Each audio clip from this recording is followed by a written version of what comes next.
Hi, I'm Donnell at River Sage Farm. Today we're going to make kombucha. I'm going to show you how to make it right from scratch. First thing you do is buy a bottle of kombucha from the store and then divide that into 2 other bottles, equal amounts.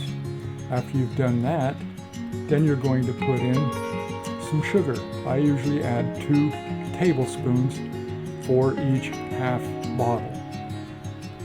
After you do that, you put on the lids very loosely so they can breathe, or some people put cheesecloth or some other cloth over the top, and then you'll let them sit for 2 weeks. Make sure you get the sugar dissolved into the kombucha. After a couple of weeks or even less, you'll see the scobies forming, and as those scobies form, you'll know that you're ready to start the brew. The way you begin the brew is you boil the water for how much ever you want to make. I usually do 2 quarts at a time.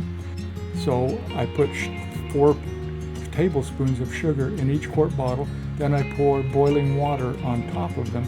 Probably best to use a glove or something for that. And then I shake them up and stir them up to dissolve the sugar. After I've done that, I put in the tea bags and let them seep until it gets down to room temperature. And after the seeping is complete, I go ahead and put the scobies from the little bottles into my quart bottles and let them sit, covered again, but with a cloth usually, for another week, an additional week. Sometimes I can get little pieces of SCOBY out of one of the bottles, and I can put that in there, and it'll work just as well.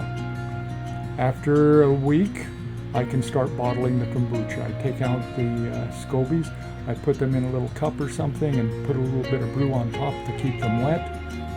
And by doing that, I can use those for my next batch. I pour the brew into the kombucha bottles, the standard kombucha bottles. I reuse them all the time and leave about an inch at the top of each bottle to put in my favorite juice. The juice I used here was elderberry juice on these, and it turned out really well actually.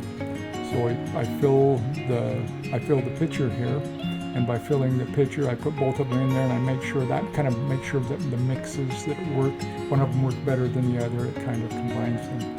Pour them into the bottles, and then I put my juice on top of it, and then I seal them, and I seal them tight. And after I've done that, I go ahead and start preparing for my next batch. And I start boiling water and put the sugar in, put the tea, let the tea seep, and then begin my next bottles, my next batch for the next time. And I get a wonderful product at the end. This is like 2 weeks after the last pitcher. You can see I've got 3 batches going. Delicious. Cheers to you from River Sage Farm.